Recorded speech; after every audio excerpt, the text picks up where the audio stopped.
علیک یا رسول اللہ وسلم علیک یا حبیب اللہ۔ عزیز بچے السلام علیکم ورحمۃ اللہ وبرکاتہ۔ حضرات گرامی، جیسا کہ آپ حضرات کو معلوم ہے کہ ذی الحجہ کا مہینہ اسلامی سال کا آخری مہینہ ہے، اور اس ماہ کی 18 تاریخ کو حضرت سیدنا عثمان غنی رضی اللہ تعالیٰ عنہ کی شہادت ہوئی ہے۔ لہذا آج جمعہ مبارک میں خلیفہ سوم، شہید مظلوم، بنز النورین، صاحب ہجرتین حضرت سیدنا عثمان غنی رضی اللہ تعالیٰ عنہ کی فضیلت اور شہادت کے متعلق کچھ عرض کروں گا۔ اللہ تبارک و تعالیٰ کی بارگاہ میں دعا کریں کہ اللہ تبارک و تعالیٰ ہمیشہ حق اور سچ کہنے کی توفیق عطا فرمائے، اور ہم سب کو حق سچ سن کر اس پر عمل کرنے کی اللہ تعالیٰ توفیق عطا فرمائے۔ حضرات گرامی، اسلامی سال کی ابتدا محرم الحرام کے مہینے سے ہوتی ہے، اور اسلامی سال کا اختتام ذی الحجہ کے مہینے پر ہوتا ہے۔ تو اس میں قدرت نے ایک حسین و جمیل مناسبت پیدا فرما دی۔ 10 محرم الحرام سیدنا امام حسین رضی اللہ تعالیٰ عنہ کی شہادت کی تاریخ ہے، اور 18 ذی الحجہ حضرت سیدنا عثمان غنی رضی اللہ تعالیٰ عنہ کی شہادت کی تاریخ ہے۔ معلوم ہوتا ہے کہ اللہ تبارک و تعالیٰ مسلمانوں کو یہ سبق دینا چاہتا ہے کہ دیکھو، تمہارے اسلامی سال کی ابتدا بھی شہادت سے ہوئی اور انتہا بھی شہادت پر ہوئی ہے، تاکہ مسلمان اپنے بزرگوں کی شہادت کی تاریخ یاد رکھیں اور اپنے اندر ذوق شہادت کی لذت اور اس کی اہمیت محسوس کرتے رہیں۔ اسی لیے علامہ اقبال رحمۃ اللہ علیہ فرماتے ہیں، غریب و سادہ و رنگین ہے داستان حرم، نہایت اس کی حسین ابتدا ہے اسماعیل۔ حضرات گرامی، الحمدللہ ہم اہل سنت و جماعت ہے۔ ہمارا عقیدہ یہ ہے کہ الصحابۃ کلھم عدول، حضور صلی اللہ علیہ وسلم کے تمام صحابہ عابد، زاہد، عادل، مومن، متقی اور جنتی ہیں۔ شرط صحابیت میں سب برابر ہیں، اور ہم سب کی عظمتوں کو سلام عقیدت پیش کرتے ہیں۔ تاہم کچھ فضیلتیں انفرادی ہوتی ہیں، جیسا کہ حضرت سیدنا عثمان غنی رضی اللہ تعالیٰ عنہ کے متعلق حضور صلی اللہ علیہ وسلم مبارک نے ارشاد فرمایا، لِكُلِّ نَبِيٍّ رَفِيقٌ وَرَفِيقِي يَعْنِي فِي الْجَنَّةِ عثمان غنی۔ حضور نے فرمایا ہر نبی کا جنت میں ایک رفیق ہوگا، اور جنت میں میرا رفیق عثمان غنی ہے۔ حضور صلی اللہ علیہ وسلم مبارک نے ارشاد فرمایا، اِنَّ عثمان رَجُلٌ حَيٌّ، بے شک عثمان غنی بہت حیا والے ہیں۔ حیا کی فضیلت کو بیان کرتے ہوئے حضور صلی اللہ علیہ وسلم مبارک نے ارشاد فرمایا، الحیاء لا یأتی الا بخیر، حیا فرشتوں کی صفت ہے، اور عثمان غنی مجسمہ حیا ہے۔ حیا ایمان کا حصہ ہے، اور عثمان غنی پیکر حیا ہے۔ حیا اور مومن جنتی اور صاحب شان ہے، اور عثمان غنی کامل الایمان کامل الحیا والایمان ہے۔ تو حضرات محترم، ہجرت کے 6 سال ذی القعدہ کے مہینہ میں حضور صلی اللہ علیہ وسلم 1400 صحابہ اکرام کو ساتھ لے کر، احرام باندھ کر، قربانی کے جانور ساتھ لے کر مدینہ منورہ سے عمرہ کی گھر سے مکہ مکرمہ کی جانب روانہ ہوئے۔ جب حدیبیہ کے مقام پر پہنچے تو مشرکین مکہ نے مکہ میں داخل ہونے سے روک دیا۔ اس وقت ضرورت پڑی کہ کسی کو بطور سفیر نمائندہ بنا کر مشرکین مکہ سے گفتگو کے لیے بھیجے، جو اس بات کی وضاحت کرے کہ ہم لوگ جنگ و جدال کے لیے نہیں آئے، عمرہ کی ادائیگی کے لیے آئے ہیں، سامان حرب اور ضرب نہیں لائے، خالی ہاتھ آئے ہیں، احرام باندھ کر آئے ہیں، اور قربانی کے جانور ساتھ لائے ہیں۔ توجہ چاہوں گا، تو 1400 صحابہ میں سے حضور صلی اللہ علیہ وسلم کی نظر انتخاب سیدنا عثمان غنی رضی اللہ تعالیٰ عنہ پر پڑی.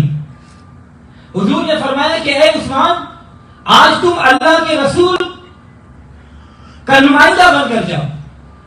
حضرت گرامی حضرت عثمان غنی رضی اللہ تعالیٰ عنہ سفیر رسول بن کر قریش مکہ کے پاس پہنچے اور اپنا موقف رد اور جلال کے ساتھ بیان فرمایا اور انہیں یقین دلایا کہ ہم مسلمانوں کا عمرہ کے علاوہ اور کوئی ارادہ نہیں. تو سرداران قریش مکہ نے اس حقیقت کو تسلیم نہیں کیا اور اپنے فیصلے پر ڈٹے رہے. تاہم ابو سفیان اور دیگر قریش کے سربراہ افراد نے حضرت عثمان غنی رضی اللہ تعالیٰ عنہ پر احسان کرتے ہوئے کہا کہ اے عثمان، اگر آپ بیت اللہ کا طواف کرنا چاہتے ہیں، اے عثمان اگر تم عمرہ کرنا چاہتے ہو، اے عثمان اگر تم مقام ابراہیم پر نفل پڑھنا چاہتے ہو، اے عثمان اگر آپ آب زمزم کا پانی پینا چاہتے ہیں، اے عثمان اگر حجر اسود کا تم بوسہ لینا چاہتے ہو، اگر تم صفا مروہ کی صحیح کرنا چاہتے ہو تو کر لیں، ہماری طرف سے آپ کو کھلی اجازت ہے. لیکن اے عثمان، تیرے نبی کو طواف کعبہ کی ہرگز اجازت نہیں دیں گے. یہ سنتے ہی عثمان غنی رضی اللہ تعالیٰ عنہ کی غیرت ایمانی جوش میں آ گئی. آپ نے پر جلال لہجے میں جواب دیا، طواف حرم و رسول خدا نوا شد بر پیر دانش روا، نہ ہو جو تو ہی ایسا کی تو کیا کرے کوئی، ہوا کو، ابر کو، گل کو، چمن کو، صحن بستان کو. حضرات گرامی، محبت اور عشق کی دنیا میں سیدنا عثمان غنی رضی اللہ تعالیٰ عنہ کے اس جواب کا جواب نہیں. اس جواب کا مزہ کسی دیوانے سے پوچھو، اس جواب کا مزہ کسی مستانے سے پوچھو، اس جواب کا مزہ کسی عاشق سے پوچھو. میں دعوت فکر ہے ان لوگوں کے لیے جو یہ بات کرتے ہیں کہ بس اللہ کی عبادت کافی ہے، نمازیں پڑھتے جاؤ، بستر اٹھاتے جاؤ، چکر لگاتے جاؤ، بخشش ہو جائے گی، نبی کے عشق و محبت کی ضرورت نہیں. مجھے رب کعبہ کی قسم، رب محمد کی قسم، رب کعبہ کی ذوالجلال کی قسم کہ مسلمان کی بخشش صرف عبادت سے نہیں ہوگی بلکہ نبی صلی اللہ علیہ وسلم کے ساتھ عشق و محبت سے ہوگی. تو عشق والوں، محبت والوں، تاریخ اسلام پڑھنے والوں، آؤ سیرت عثمان پر غور کرو اور پھر سوچ کر مجھے یہ بتاؤ، اگر کوئی خوش نصیب شہر مکہ میں ہو اور خانہ کعبہ بھی ہو، حجر اسود بھی سامنے ہو، حتیم بھی ہو، مقام ابراہیم بھی ہو، رکن یمنی بھی ہو، فضل ربانی بھی ہو، آب زمزم بھی ہو، مقام ملتزم بھی ہو، مینا اور مزدلفہ بھی ہو، صفا و مروہ بھی ہو، احرام بھی باندھا ہو اور روکنے والا بھی کوئی نہ ہو، تو کون ہے جو اسی صورت میں بغیر طواف کے آنا پسند کرے گا؟ مگر واہ عثمان غنی، واہ تجھے میرے نبی کے ساتھ جو عشق ہے میں اس پر قربان جاؤں. اے عثمان، تیرے عشق کو میرا سلام ہو. اس پر تیرے عشق کی رسالت نے جواب دیا. آپ مبارک نے فرمایا کہ جس نے مجھے کعبے کا پتہ بتایا وہ تو حدیبیہ کے مقام پر ہو، جس نے مجھے طواف کا طریقہ سکھایا اسے تو یہاں آنے کی اجازت نہ ہو اور میں یہاں طواف کرتا پھروں. میں نبی سے وفا نہیں بلکہ یہ جفا ہے، یہ نبی سے محبت نہیں، یہ منافقت ہے، یہ نبی سے مودت نہیں، یہ عداوت ہے. عثمان غنی نے فرمایا میں دم تو ادا کر دوں گا، کفارہ دے دوں گا، مگر جب تک رسول اللہ صلی اللہ علیہ وسلم ساتھ میں نہیں ہوگا طواف کرنا تو دور کی بات ہے، میں کعبہ کی طرف دیکھوں گا بھی نہیں. اللہ اکبر. حضرات گرامی، اگر کوئی آپ سے پوچھے کہ اسلام کی روح کیا ہے، توجہ چاہوں گا، اگر کوئی آپ لوگوں سے یہ پوچھے کہ اسلام کی روح کیا ہے تو یہ نہیں کہنا کہ اسلام کی روح نماز ہے، یہ نہیں کہنا کہ اسلام کی روح روزہ ہے، یہ نہیں کہنا کہ اسلام کی روح زکات ہے، یہ نہیں کہنا کہ اسلام کی روح حج ہے، یہ نہیں کہنا کہ اسلام کی روح صدقہ ہے یا خیرات ہے یا فلاں عبادت ہے، بلکہ آپ اگر فتویٰ لینا ہو صدیق اکبر سے لیتے ہو، آپ اگر فتویٰ فاروق اعظم سے لیتے ہو، آپ اگر فتویٰ عثمان غنی سے لیتے ہو، آپ اگر فتویٰ علی مرتضیٰ سے لیتے ہو، آپ اگر فتویٰ ہر ایک ولی سے لیتے ہو، آپ اگر فتویٰ امام اعظم سے لیتے ہو، آپ اگر فتویٰ غوث اعظم سے لیتے ہو، آپ اگر فتویٰ مجدد اعظم سے لیتے ہو تو سنو، ان کا فتویٰ یہ ہے کہ اسلام کی روح صرف عبادت نہیں، نبی کی محبت ہے. دل میں ہو بغض نبی اور کعبے کا طواف، دل میں ہو بغض نبی اور کعبے کا طواف، یہ کعبے کے پھیرے تو ہیں، طواف نہیں ہے. تو حضرات اکرام توجہ چاہوں گا، ہمارا کسی فرقے سے یا کسی گروہ یا جماعت سے کوئی ذاتی اختلاف نہیں ہے، ہرگز نہیں ہے۔ الحب للہ والبغض للہ، ہمارا موقف ہے صرف یہ ہے کہ جس فرقے، جس جماعت اور جس گروہ کے سینے میں نبی کی محبت نہیں، نبی کا ادب نہیں اور نبی کا عشق نہیں، وہ لاکھ نمازیں پڑھے، وہ لاکھ حج کرے، اس کی کوئی عبادت قبول نہیں، کیونکہ محمد کی محبت دین حق کی شرط اول ہے، اسی میں ہو اگر خامی تو سب کچھ نامکمل ہے۔ تو حضرات اکرام، کون عثمان غنی جو دو بیعتوں والا ہے؟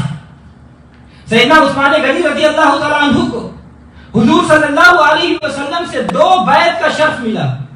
ایک بیعت اسلام ہے، جبکہ دوسری بیعت رضوان ہے۔ جب حدیبیہ کے مقام پر حضور صلی اللہ علیہ وسلم نے سفیر بنا کر سیدنا عثمان غنی رضی اللہ تعالیٰ عنہ کو مکہ میں بھیجا تو خبر مشہور ہو گئی کہ عثمان غنی کو مکہ والوں نے شہید کر دیا۔ حضور صلی اللہ علیہ وسلم نے صحابہ اکرام سے عثمان غنی کی قصاص کی بیعت لی۔ جب سب صحابہ سے بیعت لے چکے تو آپ صلی اللہ علیہ وسلم مبارک نے اپنے دست مبارک کو بلند کیا، اپنے ہاتھ مبارک کو بلند کیا۔ بخاری شریف کی حدیث ہے، فقال رسول اللہ صلی اللہ علیہ وسلم بیدہ یمنی ھذہ ید عثمان فضرب بها علی یدہ وقال ھذہ لعثمان۔ آپ صلی اللہ علیہ وسلم نے فرمایا کہ اے میرے صحابہ دیکھ لو، یہ میرا ایک ہاتھ، یہ میرا ہاتھ ہے، یہ میرا دوسرا ہاتھ عثمان کا ہاتھ ہے، میں اپنے ہاتھ کو عثمان کا ہاتھ کہہ کر بیعت کرتا ہوں۔ مصطفیٰ نے کہا ھذا یدی ید عثمان، یہ میرا ہاتھ عثمان کا ہاتھ ہے۔ تو اللہ تبارک و تعالیٰ نے قرآن پاک میں فرمایا ید اللہ فوق ایدیہم، محبوب جو تیرا ہاتھ ہے وہ میرا۔ سب کہو سبحان اللہ۔ کون عثمان غنی؟ جو دو ہجرتوں والا ہے، ایک ہجرت مکہ سے حبشہ کی طرف، دوسری ہجرت مکہ سے مدینہ منورہ کی طرف۔ حضور صلی اللہ علیہ وسلم نے ارشاد فرمایا کہ عثمان وہ پہلا شخص ہے جس نے حضرت لوط علیہ السلام کے بعد اپنے اہل خانہ کے ساتھ اللہ کے راستے میں ہجرت کی۔ کون عثمان غنی؟ جو دو بشارتوں والا بھی ہے، جن کو حضور صلی اللہ علیہ وسلم نے دو مرتبہ انفرادی طور پر جنت کی بشارت دی۔ ایک مرتبہ غزوہ تبوک میں مجاہدین اسلام کی مالی عنایت پر، جب میرے حضور صلی اللہ علیہ وسلم نے ارشاد فرمایا من جہز جیش عشرۃ فلہ الجنہ فجہز عثمان۔ دوسری مرتبہ بین روما کی خریداری پر، جب میرے آقا علیہ السلام نے فرمایا من یحفر برعمۃ فلہ الجنہ فحفرھا عثمان۔ بعض لوگ یہ کہتے ہیں، توجہ چاہوں گا، بعض لوگ یہ کہتے ہیں کہ نبی کو کل کی خبر نہیں، حالانکہ حضور صلی اللہ علیہ وسلم تو یہ بھی جانتے ہیں کہ کون کون جنتی ہے اور ان کو جنت کی سند بھی دیتے ہیں اور بشارت بھی دیتے ہیں۔ غزوہ تبوک کے موقع پر لشکر اسلام کے پاس سامان جنگ کی قلت تھی۔ حضور صلی اللہ علیہ وسلم نے مسجد نبی شریف میں مجاہدین کی امداد کے لیے اعلان فرمایا تو سب صحابہ نے حسب توفیق مجاہدین کی امداد کی۔ جب عثمان غنی کی باری آئی تو آپ نے 300 اونٹ ماپاران سامان کے حضرت عثمان غنی نے پیش کیا تو حضرت عثمان غنی کا یہ اظہار اور مجاہدین کی امداد دیکھ کر نبی صلی اللہ علیہ وسلم جوش میں آئے اور فرمایا کہ عثمان میں آج بشارت دیتا ہوں کہ تو جنتی ہے۔ اور دوسری مرتبہ مدینہ میں پانی کی قلت تھی، مسلمان 3-3.5 مائل دور بیر روما پر جاتے تھے اور وہاں سے پانی خرید کر لاتے تھے، اور اس کنویں کا مالک ایک یہودی تھا جو یہودی کو پانی پہلے دیتا اور مسلمانوں کو بعد میں، وہ پیسہ لینے کے باوجود مسلمانوں کو تنگ کیا کرتا تھا۔ ایک دن صحابہ اکرام کی ایک تکلیف رحمت عالم صلی اللہ علیہ وسلم سے دیکھی نہ گئی تو آپ صلی اللہ علیہ وسلم نے مسجد نبوی میں اعلان فرمایا کہ جو آدمی بیر روما خرید کر مدینے کے مسلمانوں کے نام وقف کر دے میں اس کو جنت کی بشارت دیتا ہوں۔ حضرت عثمان غنی رضی اللہ تعالیٰ عنہ کھڑے ہو گئے اور عرض کیا یا رسول اللہ میں وہ کنواں خرید کر مسلمانوں کے نام وقف کرتا ہوں. تو حضور صلی اللہ علیہ وسلم مبارک نے فرمایا کہ عثمان اس کنویں کے بدلے میں تجھے جنت کی بشارت دیتا ہوں. اب آپ کا جی چاہے تو عثمان غنی کو 2 بشارتوں والا کہہ دو، یہ بھی ٹھیک ہے، اور اگر جی چاہے تو 2 جنتوں والا کہہ دو، یہ بھی ٹھیک ہے. کون عثمان غنی؟ جو ذوالنورین یعنی 2 نور والا ہے. رسول اللہ صلی اللہ علیہ وسلم مبارک نے اپنے 2 صاحبزادیاں ایک کے بعد ایک عثمان کے نکاح میں دے دیا. ایک صاحبزادی حضرت رقیہ رضی اللہ تعالی عنہ جب وہ وصال فرما گئی تو آپ صلی اللہ علیہ وسلم نے دوسری صاحبزادی حضرت ام کلثوم کا نکاح آپ سے کر دیا. جب وہ بھی وصال فرما گئی تو آپ صلی اللہ علیہ وسلم نے عثمان غنی سے محبت کا اظہار کرتے ہوئے فرمایا کہ اے عثمان، اگر اللہ مجھے 100 بیٹیاں عطا کرتا تو میں ایک کے بعد دیگر وفات کے بعد تمہارے نکاح میں دے دیتا. حضرات گرامی توجہ چاہوں گا، نبی کی 2 بیٹیوں کا ایک کے بعد دیگر نکاح میں ہونا یہ وہ انفرادی فضیلت ہے جو اولین اور آخرین میں سے کسی فرد کو حاصل نہیں ہوئی. اور سیدنا عثمان غنی رضی اللہ تعالیٰ عنہ اس فضیلت میں منفرد اور یکتا ہے. اسی لیے میرے سرکار اعلیٰ حضرت عظیم البرکت مجدد دین و ملت شاہ احمد رضا خان فاضل بریلوی رحمۃ اللہ علیہ بارگاہ سیدنا عثمان غنی میں نذرانہ عقیدت پیش کرتے ہوئے عرض کرتے ہیں کہ نور کی سرکار سے پایا 2 شالہ نور کا، نور کی سرکار سے پایا 2 شالہ نور کا، ہو مبارک تم کو ذوالنورین جوڑا نور کا. اسی جوڑے کی وجہ سے ساری امت عثمان غنی کو ذوالنورین یعنی 2 نور والا کہتی ہے. حضرات گرامی مزے کی بات تو یہ ہے، لطف کی بات تو یہ ہے کہ حضرت عثمان غنی کو ذوالنورین صرف ہم ہی نہیں کہتے بلکہ عثمان غنی کو ذوالنورین وہ بھی مانتے ہیں جو نبی کے نور کو نہیں مانتے. یہ تو حیرت کی انتہا ہے کہ نبی کے ایک نور ہونے کا تو انکار کرتے ہیں جبکہ عثمان غنی کو ذوالنورین والا مانتے ہیں. کوئی ان سے پوچھے کہ عثمان ذوالنورین کیسے بنا تو یہی جواب دیتے ہیں کہ جی نبی کی 2 صاحبزادیاں عثمان غنی کے نکاح میں آئی تو عثمان ذوالنورین ہو گیا. تو ہم یہ کہتے ہیں تو پھر تو یہ ثابت ہو گیا کہ نہ صرف نبی نور ہے بلکہ نبی کی دونوں بیٹیاں بھی نور ہے. اسی لیے اہل سنت و جماعت کا یہ عقیدہ ہے کہ تیری نسل پاک میں ہے بچہ بچہ نور کا، تیری نسل پاک میں ہے بچہ بچہ نور کا، تو ہے عین نور، تیرا سب گھرانہ نور. حضرات گرامی کون عثمان غنی جو منبع جود و سخا بھی ہے اور پیکر شرم و حیا بھی؟ کون عثمان غنی جو مجموعہ صبر و رضا بھی ہے اور مجسمہ محبت و وفا بھی؟ کون عثمان غنی جو 2 بیتوں والا بھی ہے اور 2 بشارتوں والا بھی؟ کون عثمان غنی جو صاحب ہجرتین بھی ہے اور ذوالنورین بھی؟ کون عثمان غنی جو امیر المؤمنین بھی ہے اور امام المجاہدین بھی؟ کون عثمان غنی جو جامع القرآن بھی ہے اور کامل الایمان بھی؟ کون عثمان غنی جو داماد نبی بھی ہے اور ہم زلف علی بھی؟ کون عثمان غنی جو قرآن کا قاری بھی ہے اور مسجد کا نمازی بھی؟ کون عثمان غنی جو کعبے کا حاجی بھی ہے اور میدان کا غازی بھی؟ کون عثمان غنی جو عدالت کا قاضی بھی ہے اور میرے نبی کا صحابی؟ حضرات گرامی خلیفہ سوم امیر المومنین حضرت سیدنا عثمان غنی رضی اللہ تعالیٰ عنہ شہید مظلوم ہے اور آپ کی شہادت تاریخ کا ایک المناک باب ہے. ہماری تاریخ کا ایک المیہ یہ ہے کہ ہمیشہ غیر مسلموں نے اسلام کے خلاف سازشیں کرنے کے لیے مسلمانوں میں سے ہی لوگوں کو خریدا. سیدنا فاروق اعظم کی شہادت ہو یا سیدنا عثمان غنی کی شہادت، سیدنا مولا علی کی شہادت ہو یا سیدنا امام حسین کی شہادت، سیدنا عثمان غنی کے خلاف یہودیوں نے سازشیں تیار کی اور آپ کی شہادت کا منصوبہ بنایا. انہوں نے مسلمانوں میں ایسے افراد تیار کیے جنہوں نے دارالخلافہ مدینہ المنورہ پر چڑھائی کر دی. مسجد نبوی میں خطبہ جمعہ کے دوران سیدنا عثمان غنی پر سنگ باری کی گئی. خلیفۃ المسلمین کو خطبہ جمعہ دینے سے روک دیا گیا. آپ کے ہاتھ سے عصائے رسول چھین کر اس کو توڑ دیا گیا. داماد رسول کے لیے مسجد نبوی میں جماعت کرانے اور نماز پڑھنے پر بھی پابندی عائد کر دی گئی. آپ کے گھر کا محاصرہ کر لیا گیا، کھانا اور پانی بند کر دیا گیا۔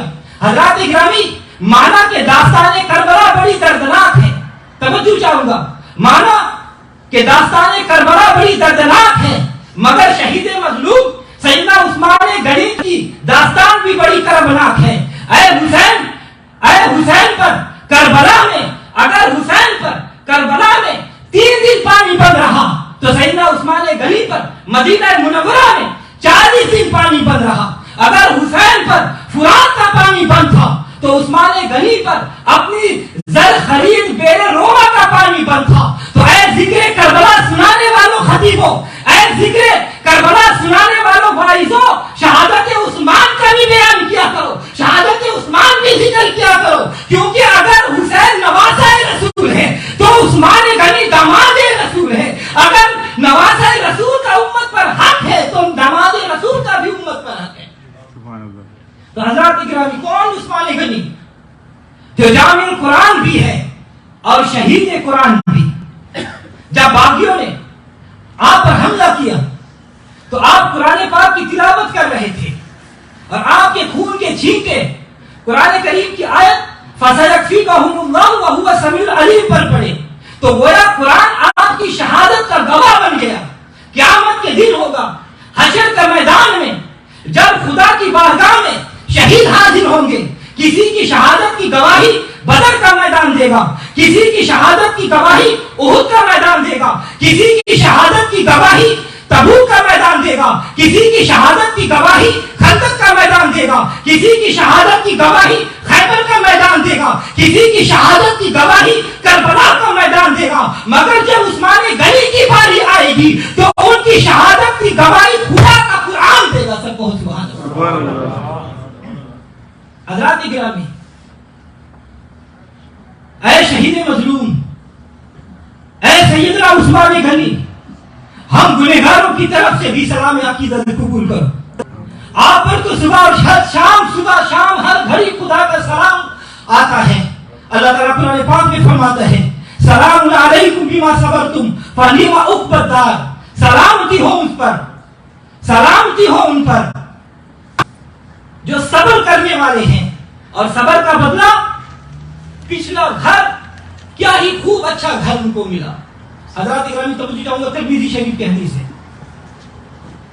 حضرت جابر رضی اللہ تعالیٰ عنہ سے روایت ہے کہ حضور صلی اللہ علیہ وسلم نے ایک شخص کا نماز جنازہ پڑھنے سے صرف اس لیے انکار فرما دیا کہ یہ شخص سیدنا عثمان غنی رضی اللہ تعالیٰ عنہ کے بغض کی وجہ سے خدا کا دشمن تھا۔ توجہ رہے، حضرت عثمان غنی کا بغض دل میں ہو تو جنازہ جائز نہیں۔ تو عجیب ہے ہمارے وہ سنی لوگ، وہ بھولے بھالے سنی جو امام الانبیاء کا دل میں بغض رکھنے والوں کے پیچھے بھی نماز ادا کر لیتے ہیں۔ تو حضرات اکرامی، جن کے دل میں حضور کی بغض ہو، صحابہ اکرام سے بغض ہو، اہل بیت کی شان میں بغض ہو، ان کے پیچھے نماز نہیں ہوتی۔ اللہ تبارک و تعالی ہم سب کو اہل سنت و جماعت پر قائم اور دائم رکھے۔